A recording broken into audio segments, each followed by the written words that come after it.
Today we're straying from our usual content. Usually we do like dinosaur, animal, Godzilla kind of stuff. I feel like we need to branch off, and one of the craziest ways to branch off is people dying in insane ways. So welcome to the most painful cave deaths ever. Leave a like on the video, subscribe to this amazing channel for making the video, and let's go see what the hell is going on. Look at these freaking things before we even get into it. The cave incident, the sinkhole tragedy, Gollum's cave. What is that? What could that even be? This is crazy. Mossdale cave incident.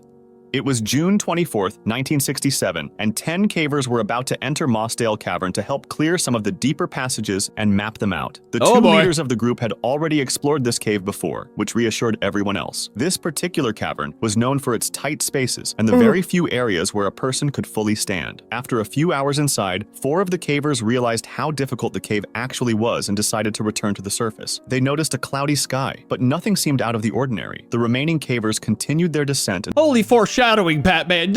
You mean they're all gonna drown in that? And they noticed the cloudy sky? They did it. They killed them. Until they reached the far marathon passage, which measured only 18 inches by 12 inches, with a small stream of water flowing along the bottom. Everything seemed to be going well, and the group on the surface soon noticed that it had started raining, so they took cover. Initially, the rain did not seem concerning, but the cavers inside began to notice rising water levels. When the water became alarmingly high, they decided to end the day's work and head back, even though they were still 3 hours from the entrance. Meanwhile, the surface group spotted something terrifying. A lake of water had formed around the cave's entrance. The cavers inside had no idea how much water was about to flood the cave. Y'all didn't check the weather? I guess it was the 6th. They didn't have weather apps back then. Fine. The surface group ran to get help, while the cavers frantically tried to reach higher chambers. However, the water continued to rise, pressing toward their faces. Rescuers and hundreds of volunteers worked tirelessly, pumping water out of the cave and pumping oxygen inside, hoping that the cavers had found a safe chamber. Unfortunately, every one of the cavers drowned.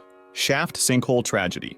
I just feel bad about that. It seems like just a sad thing, generally. It was May 28th, 1973, and a group of 9 diving experts had planned a dive at Mount Gambier's shaft sinkhole. This sinkhole had a unique feature. There was only a tiny opening leading to a cave with a lake 20 feet below. From this opening, a beam of light went down into the cave and onto the lake, which was extremely helpful for the divers' orientation. This beam was visible throughout most of the cave, unless divers ventured too deep into one of the 2 side branches. Everyone initially agreed that they would stay within a 200-foot maximum depth range so they could remain in the main chamber and still see the guiding light. This was their only plan. On the second day, however, 4 divers planned to go to the western section of the cave, aiming for a depth of 250 feet, which would have been a new record. This was deeper than initially intended and posed a significant risk because, in 1973, divers were still using regular air cylinders rather than mixed gas tanks. Getting freaking claustrophobic feeling just watching this right now. How do these people do this? People are freaks, man. For this reason, they had to be more cautious as they went downwards, because nitrogen narcosis might have settled in. As they went down, the increasing pressure would have pushed the nitrogen into the bloodstream, producing a state of consciousness that is similar to when people are drunk. Keep in mind that these divers were not very experienced in cave diving. They were more accustomed to standard open water scuba diving. This added even more risk to their plan. They started going downwards into the western section of the cave, and one experienced diver noticed that nitrogen narcosis was kicking in, so he immediately went back out. Several of them followed him and went back to the surface as well, but 4 of them kept going, determined to set the record and get a quick look before resurfacing. After a minute or so, the group at the surface became concerned, realizing the 4 divers would soon exhaust their air supply. A few returned to the cave to find them, and they discovered a flashlight and a camera on the bottom, but no trace of the divers.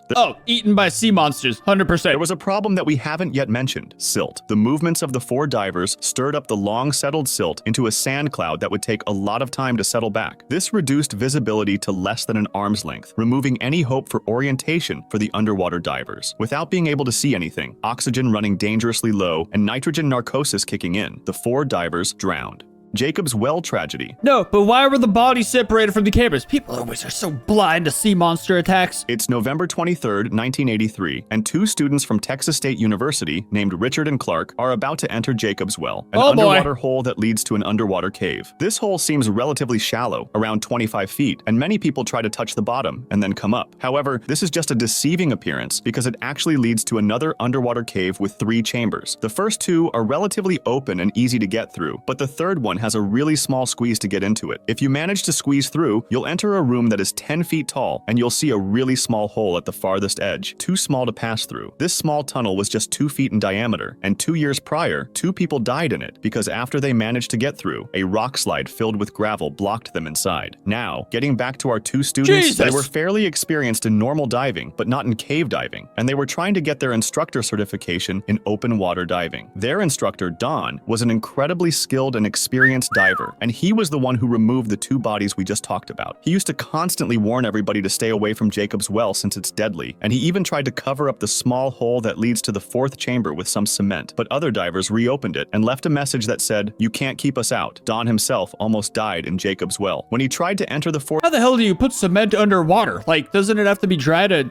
hang on. chamber, a gravel slide trapped him in the tunnel. He almost resigned himself to death. His tank was empty, and he had swallowed some water when his survival instinct kicked in, and he started rapidly moving until he cleared enough gravel to escape. When he did, he saw his diving colleague extending a regulator for him to breathe. As he started resurfacing, the air inside his body expanded until he reached almost 4 times his normal body size. By the time he broke the surface, he was screaming in pain. His belly was huge because his stomach had completely ruptured. These stories caught the attention of Richard and Clark, who wanted to take a look for themselves, even though they didn't really know much about cave diving. On November 23rd, 1983, they went into Jacob's well and reached the 3rd chamber, where the small hole was located. Richard removed his tank to get through the hole and started going in while holding his tank. When Clark removed his own oxygen tank and tried to get in, he saw Richard's face and noticed Richard didn't have the tank with him anymore and was suffocating. Clark quickly reached for the regulator and gave it to him, letting him breathe again. They started passing the regulator back and forth as they made their way out, and somehow they managed to get through the tight squeeze of the 3rd chamber. They then began making their way toward the exit until a terrifying sound caught their attention, a clank from their oxygen tank. Not only did this mean they'd hit a wall with the tank, so they were going the wrong direction, but it also meant the tank was almost empty. They realized they'd run into the false chimney in the 1st chamber, a tunnel that looks like it leads to the surface, but is actually a dead end. Clark managed to swim back to the surface and gasped for air after covering an incredible 75 feet in a single breath. Unfortunately, the same can't be said for Richard, who remained behind and drowned. When It's like, what'd you think was gonna happen? What'd you think was gonna happen? Clark called the police for assistance, Don the instructor himself showed up and was stunned to see his students there. Gollum's Cave.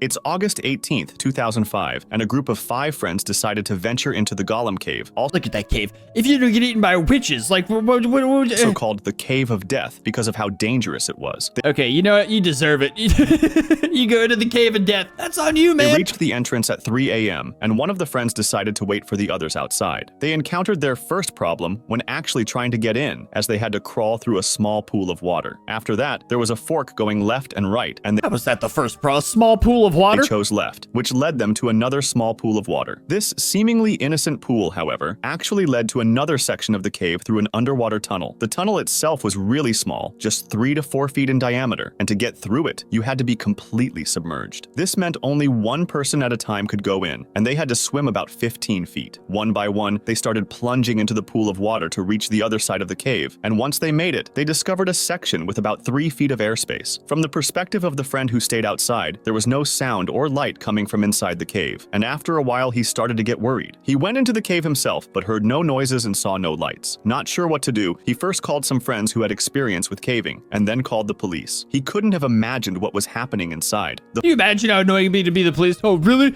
Some people are missing at the Cave of Death? You don't say so. 4 friends who went in probably realized that the 3 feet of airspace they'd reached had bad air, which is a term cavers use for air that doesn't have the normal balance of gases. That's what I was gonna say. I was like, how's there enough oxygen in there to supply them? There's more carbon dioxide and less oxygen. This reduces your ability to think, move, and breathe properly, making the return swim through that narrow tunnel super risky. They tried to get back out one at a time, but the first person who went underwater was unable to find the exit hole before running out of breath. That happened because the increased carbon dioxide messed with her ability to hold her breath and think clearly. After 30 to 60 seconds, the second person went in and found the first one, and so on, until all of them got stuck in the tunnel. The police arrived and tried to pump in oxygen and pump out water, while family and friends waited anxiously outside the cave. Unfortunately, it was all in vain. The bodies were later recovered, and the cave was eventually closed off with cement. If you want to discuss this video or suggest an idea for the next one, join my Discord. Link in the description. Bro, humans are frustratingly stupid. Like, 4 people at the Cave of Death, called the Cave of Death. If like they can't do anything more. For the love of God, the name of the Cave of Death, they have to cement it off because people keep walking in and killing themselves. Man, we are a frustrating species, bro.